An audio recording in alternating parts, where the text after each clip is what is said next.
26 में कम होकर के 0.86% ये रहने का अनुमान है। इसे वर्ष 2026-27 में कम करके 0.41% रहने का ये अनुमान है। ये हमने इसका लक्ष्य रखा है और मुझे खुशी है कि 16वें वित्त आयोग की सिफारिशों के अनुसार वर्ष 2026 से वर्ष 2031 तक केंद्रीय करों में हिस्सा अब और अधिक बढ़कर के 1.361% रहेगा। वर्ष 2021 से वर्ष 2026 के मुकाबले में यह बढ़ोतरी 24.52% की है। यह वृद्धि देश के सभी 28 राज्यों में सर्वाधिक है। यह हमारे लिए बड़ी खुशी की बात है। इसके लिए मैं देश के यशस्वी प्रधानमंत्री आदरणीय नरेंद्र मोदी जी, माननीय केंद्रीय वित्त मंत्री श्रीमती निर्मला सीतारमण जी और 16वें वित्त आयोग के चेयरमैन अध्यक्ष डॉक्टर अरविंद पनगड़िया जी का धन्यवाद करता हूं। यह हमारी डबल इंजन सरकार की अवधारणा का सबसे सशक्त ये उदाहरण है। प्रदेश में वायु प्रदूषण को रोकने के लिए विश्व बैंक ने हमारे हरियाणा क्लीन एयर प्रोजेक्ट को स्वीकृति दी है। इस प्रोजेक्ट के लिए हमें 2,716 करोड़ रुपए की राशि मिलेगी और इसी तरह अक्टूबर 2026 तक हमें विश्व बैंक से वाटर सिक्योर हरियाणा प्रोजेक्ट के लिए भी 5,715 करोड़ रुपए मिलेंगे। मुझे विश्वास है कि हरियाणा AI मिशन के लिए भी 474 करोड़ रुपए की स्वीकृति विश्व बैंक से मिल जाएगी और इस मिशन के तहत 1 लाख युवाओं को AI मिशन के प्रशिक्षण उनको दिया जाएगा। और साथियों, मैंने डिपार्टमेंट ऑफ फ्यूचर के सुझावों पर भी इस वर्ष 26-27 में 4 विभागों के 21 प्रस्तावों के लिए 1,837 करोड़ और 65 लाख रुपए का प्रावधान फोरसाइट NX नाम से किया है। साथियों, राजकोषीय उत्तरदायित्व तथा बजट प्रबंधन अधिनियम 2003 के अनुसार राज्य सरकार का राजकोषीय घाटा उस राज्य की वर्ष GDP के 3% से कम होना चाहिए। हम सब जानते हैं कि जो एक नीति आयोग ने एक लिमिट रखी है 3% की रखी है और 3% 2014-15 में यह जो लोन लेने की अवधि थी वो 2.88% था। इसकी लिमिट 2.88% 3% से। हर्ष की बात है कि 2025-26 में राजकोषीय घाटा GDP 2.66% रहने का अनुमान है। 2.66%। इससे स्पष्ट है कि हमने अपने लक्ष्य से भी अधिक कुशल वित्तीय प्रबंधन ये किया है और 26-27 में इसे कम करते हुए GDP का 2.65% तक रहने का हमने लक्ष्य रखा है। हमने पूंजीगत व्यय को बढ़ाने के पर भी निरंतर बल दिया है। 2026-27 में 28,205 करोड़ का पूंजीगत व्यय प्रस्तावित है जो कुल बजट का 12.6% होगा। और साथियों, 2014-15 में कुल बजट का वास्तविक व्यय 84.45% था। वर्ष 2025-26 में 31 मार्च तक लगभग 98% खर्च किया है। हमने जो लक्ष्य था, ये इतिहास में पहली बार हुआ है। अगर हरियाणा के इतिहास में देखेंगे कि हमने जो बजट का 100% में से 98% उसको खर्च किया है। अब इस बजट के 70 में प्रदेश के हित में 12 महत्वपूर्ण हमने निर्णय लिए हैं जिनका जिक्र मैं करना चाहूँगा, जिसमें किसानों को ट्यूबवेल कनेक्शन दिलवाने एवं निर्बाध बिजली आपूर्ति के उद्देश्य से मैं हरियाणा एग्री डिस्कॉम के नाम से एक तीसरी बिजली वितरण कंपनी बनाई जाएगी, उसका मैंने इसमें प्रस्ताव रखा है। और हरियाणा में 3 लाख किशोरियों को HPV वैक्सीन लगाई जाएगी। घाटे में चल रही 300 पैक्स को लाभ में लाया जाएगा। इसके ऊपर हम मजबूती से काम करेंगे। मई 2026 में एक इनोवेशन चैलेंज का आयोजन कर सर्वोत्तम AI मॉडल को संबंधित विभागों में लागू किया जाएगा। और साथियों, प्रदेश के सरकारी भवनों और सौर ऊर्जा आधारित परिसरों में बदला जाएगा। निवेशकों के लिए नई मेक इन हरियाणा नीति लागू की जाएगी। HSIIDC के औद्योगिक क्षेत्रों में बेहतर इंफ्रास्ट्रक्चर बनाने के लिए 26-27 में सक्षम नाम से 500 करोड़ रुपए के एक विशेष फंड की स्थापना की जाएगी। ये भी हमने निर्णय किया है। अकुशल श्रमिकों की न्यूनतम मजदूरी 11,257 रुपये प्रति माह से बढ़ा करके 15,200 रुपये प्रति माह की जाएगी। ये भी हमने संकल्प लिया है। प्रत्येक विधानसभा क्षेत्र में सार्वजनिक निजी भागीदारी मॉडल पर एक आदर्श परीक्षा केंद्र स्थापित किया जाएगा। इसकी भी मैंने चर्चा की है। यमुना नदी में जल प्रदूषण को समाप्त करने के लक्ष्य से एक नया मिशन प्रारंभ किया जाएगा और वर्ष 2070 तक नेट जीरो उत्सर्जन के लक्ष्य के अनुरूप 100 करोड़ रुपए के सीड प्रावधान के साथ Haryana green climate resilience fund की स्थापना की जाएगी। हांसी को एक अति आधुनिक मॉडल जिले के रूप में विकसित किया जाएगा। ये भी हमने निर्णय किया है। और किसान हित में भी प्रदेश के 1,40,000 एकड़ लवणीय व नमकीन भूमि को खेती योग्य बनाया जाएगा। ये भी हमने लक्ष्य रखा है। मेरा पानी मेरी विरासत योजना के तहत 2,000 रुपये प्रति एकड़ अतिरिक्त बोनस दिया जाएगा। प्राकृतिक व जैविक खेती प्रमाणन पर व पहले से एपीडा से प्रमाणित किसानों को अगले 5 वर्षों तक 10,000 रुपये प्रति एकड़ प्रति वर्ष अनुदान दिया जाएगा। ये भी हमने निर्णय किया है। और मेरी फसल मेरा ब्यूरो पोर्टल से जुड़े किसानों को जैविक खाद पर 80% सब्सिडी दी जाएगी। ये भी निर्णय हमने किया है। PM कुसुम योजना के तहत 35,000 नए सौर ऊर्जा पंप लगाए जाएंगे। ये भी निर्णय हमने किया है। प्रदेश में प्राकृतिक खेती के लिए 2,000 एकड़ का एक स्मार्ट एग्रीकल्चर क्लस्टर बनाया जाएगा। इसमें यदि किसानों को किसी प्रकार का भी नुकसान होगा तो उसकी भरपाई सरकार द्वारा की जाएगी। और हमने महिला बाल विकास दीनदयाल उपाध्याय जी के 110वें जन्म दिवस के अवसर पर दीनदयाल लाडो लक्ष्मी योजना के तहत पात्रता आय सीमा को बढ़ाने का उसको 1,80,000 रुपये किया जाएगा। ये भी निर्णय हमने किया है। प्रदेश में 3 लाख महिलाओं को लखपति दीदी बनाया जाएगा। ये भी संकल्प हमने लिया है। महिलाओं को लखपति दीदी बनाने के लिए पिंक कैब योजना शुरू की जाएगी। इसमें महिलाओं को वाहन चलाने का प्रशिक्षण दिया जाएगा। इलेक्ट्रिक वाहनों की खरीद हेतु 10 लाख रुपए तक बिना ब्याज मुक्त ऋण उपलब्ध कराया जाएगा। ये भी निर्णय हमने किया है। प्रदेश में 4,000 नई उचित मूल्य दुकानें खोली जाएंगी, जिनमें महिलाओं को 33% आरक्षण दिया जाएगा। राज्य में महिलाओं की कार्यबल सहभागिता को बढ़ावा देने के लिए 5 करोड़ रुपए की लागत से एक वर्क प्लेस सेफ्टी फंड बनाया जाएगा। ये भी निर्णय हमने किया है। प्रदेश में 1,000 आंगनवाड़ी केंद्रों को सक्षम आंगनवाड़ी के रूप में तथा 1,000 आंगनवाड़ी केंद्रों को प्ले स्कूल के रूप में अपग्रेड किया जाएगा।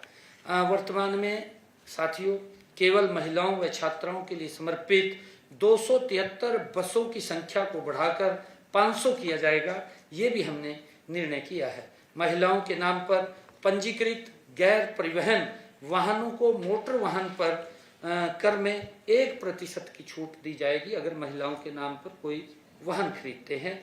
लोहारू, बरवाड़ा, नरवाणा, समालखा, महम, रादौर व पेहवा में 7 नए पुलिस थाने खोले जाएंगे, ये भी निर्णय किया है।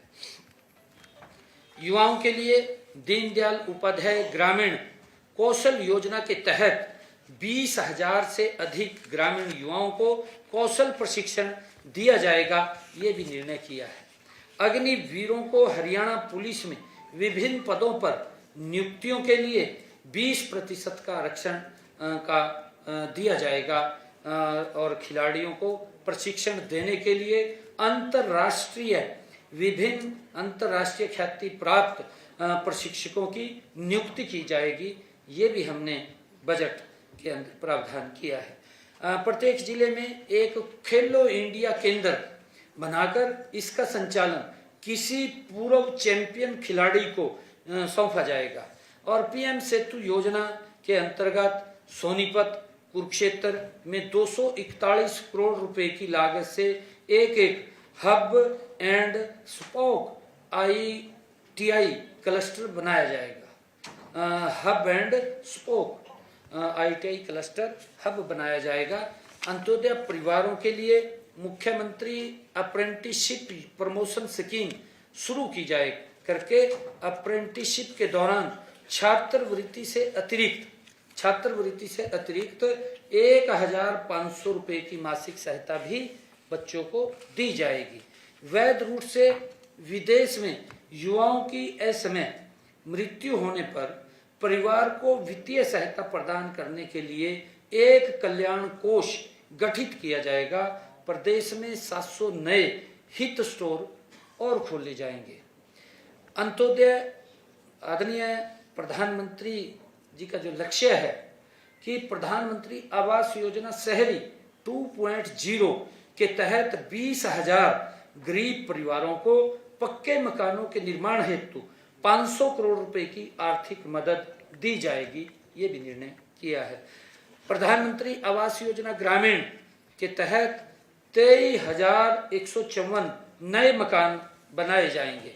मुख्यमंत्री शहरी आवास योजना के तहत 16 शहरों में 30 वर्ग गज के 15,251 प्लाट आवंटित किए जाएंगे।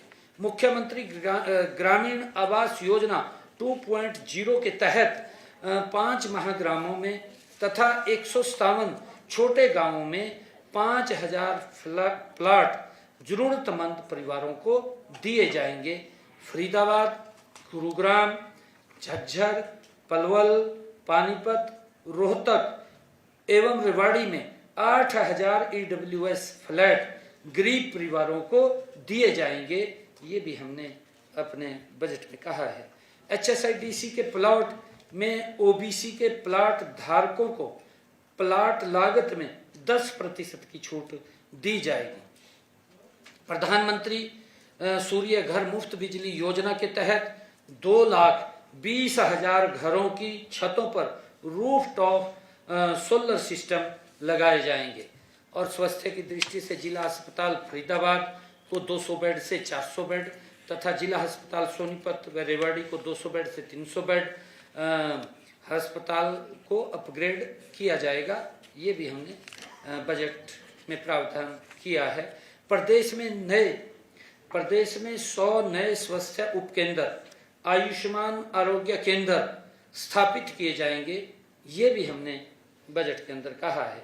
और मुफ्त डायलिसिस की सुविधा के लिए 18 नए डायलिसिस केंद्र खोले जाएंगे। 18 और नए डायलिसिस केंद्र खोले जाएंगे। 70 नई एडवांस लाइफ सपोर्ट्स एम्बुलेंस तथा 167 नई बेसिक लाइफ सपोर्ट्स एम्बुलेंस खरीदी जाएंगी, ये भी हमने इसमें निर्णय किया है। मानेसर में स्वचालित 100 बिस्तर वाले ESI अस्पताल को 200 बिस्तर में अपग्रेड करके एक नया वहां पर मेडिकल कॉलेज भी बनाया जाएगा, ये भी हमने निर्णय किया है।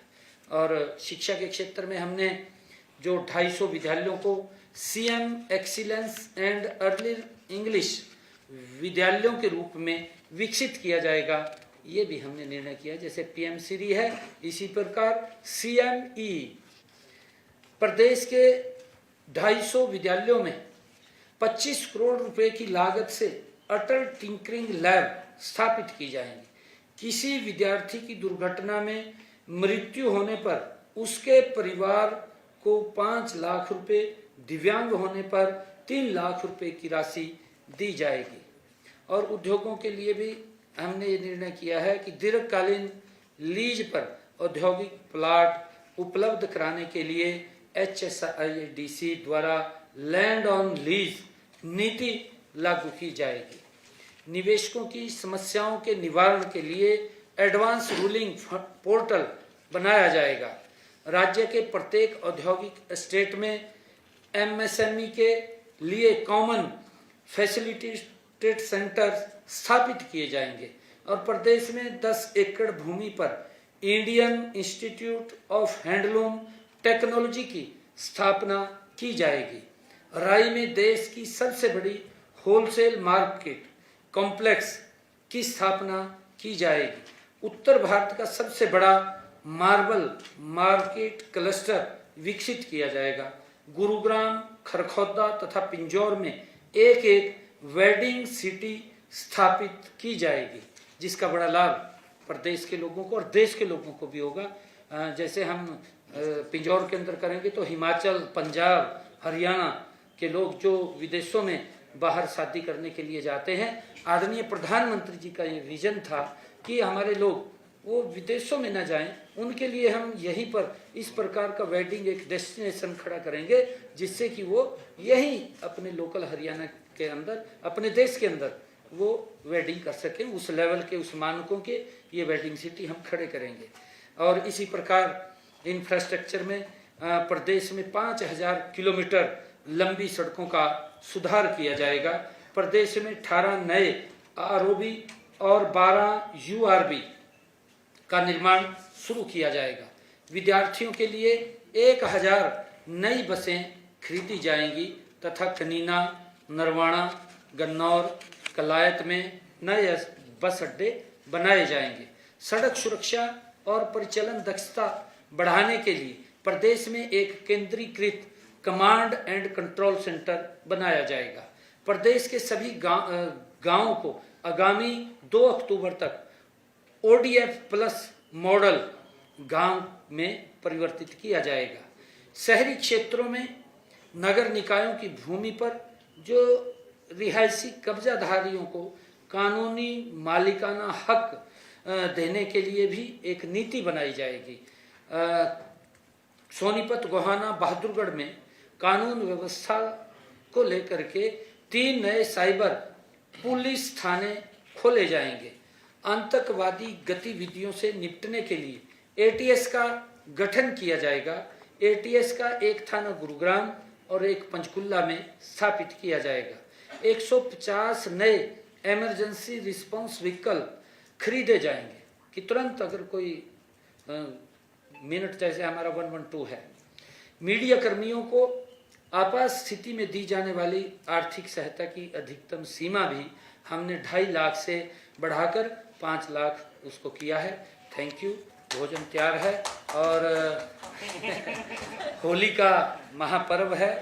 होली के महापर्व की आप सबको भी बधाई है और प्रदेशवासियों को भी मैं होली के इस महापर्व की बहुत बहुत बधाई देता हूँ। ये रंगों का त्योहार के जीवन में नए रंग भरे मंगलमय हो, ऐसी मुख्यमंत्री जी एक सवाल है। मुख्यमंत्री जी सुनिए, आज जो वेशभूषा पहनी है इसका कोई राजनीतिक संदेश है? आपने पिछली बार तो ऐसा नहीं देखा, इस बार आपने बाकायदे पग पहन करके बजट भाषण दिया। तो नहीं, देखिए मैंने पहले भी कहा था कि मैं समय समय के ऊपर मैं लगातार, कल भी मैंने पहन रखी थी, कल भी पहनी हुई थी, आज भी पहन ली। इसका कोई राजनीतिक नहीं, कोई राजनीतिक इसका नहीं है। देखिए ये मेरी भावनाओं का खेल है, ये मेरी भावनाओं का खेल है। देखिए लोगों को अच्छी लगती है। ये कैपिटल एक्सपेंडिचर की आपने बात की, क्योंकि सारा डेवलपमेंट में उसी का है। आमतौर पे आपने बताया कि 98% खर्च हो वो कैपिटल एक्सपेंडिचर खर्च कैपिटल की बात की मैंने 98%। ये पहली बार इतिहास में हुआ है हरियाणा के कि 98% जो बजट का कैपिटल एक्सपेंडिचर हमने रखा था उसको हमने खर्च किया 98%। सीएम साहब सबसे बड़ा चीज आपने बताया जो बजट घाटा 2.65 घटते जा रहा है, तो ये इस साल क्या लगता है? हाँ, मैंने लक्ष्य रखा है ना उसका 2.66 रखा है मैंने उसका। ठीक है सर। Thank you. भोजन पे चलते हैं सभी, भोजन पे।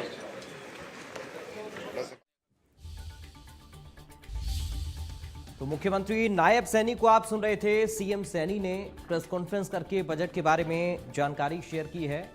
बजट पेश करने के बाद मुख्यमंत्री ने बयान दिया है और होली की भी शुभकामनाएं सभी को दी हैं। सीएम सैनी ने पीएम मोदी का भी आभार व्यक्त किया है। 2,23,000 करोड़ का ये बजट मुख्यमंत्री की तरफ से पेश किया गया। लाडो लक्ष्मी की आय सीमा बढ़ाने का फैसला लिया है, इस बात का जिक्र सीएम कर रहे थे। तो आप मुख्यमंत्री को सुन रहे थे, प्रेस कॉन्फ्रेंस की है सीएम ने बजट पेश करने के बाद। बतौर वित्त मंत्री सदन में मुख्यमंत्री ने बजट पेश किया। ड्रोन दीदी के तहत प्रशिक्षण दिया जाएगा, महिलाओं को ट्रेन किया जाएगा। ड्रोन दीदी के तहत ट्रेनिंग दी जाएगी, ये भी सीएम ने बताया है। और अलग अलग सेक्टर्स के लिए घोषणाएं इस बजट में हुई हैं जिनका जिक्र सीएम ने किया और प्रेस कॉन्फ्रेंस के माध्यम से जानकारी इस बजट को लेकर मीडिया के साथ उन्होंने साझा की। नए निवेशकों की बात करें, कृषि सेक्टर की बात करें, युवाओं को लेकर, महिलाओं को लेकर तमाम प्रावधान जो हैं वो इस बजट में किए गए हैं और कैसे उनका इम्प्लीमेंटेशन होगा, धरातल पर कैसे बजट की बातें उतरेंगी, इसका जिक्र उन्होंने प्रेस कॉन्फ्रेंस में किया है। मुख्यमंत्री नायब सैनी ने प्रेस कॉन्फ्रेंस में बजट को लेकर प्रमुख बातें बताई, जिक्र किया, मीडिया के सवालों को जवाब भी दिया और होली की भी शुभकामनाएं दी हैं सीएम ने सभी को, जो कि होली का त्यौहार है, होली का पर्व है और ऐसे में ये महत्वपूर्ण बजट प्रदेश की जनता के लिए। अब देखिए, कुल बजट 2,23,658 करोड़ का पेश किया गया है सदन में। ये कुल बजट आपको बता रहे हैं और पिछली बार से ये 10.28% ज़्यादा है। पिछली बार से अगर इसकी तुलना करें तो ये 10% से भी ज़्यादा का है। 2026-27 2,23,000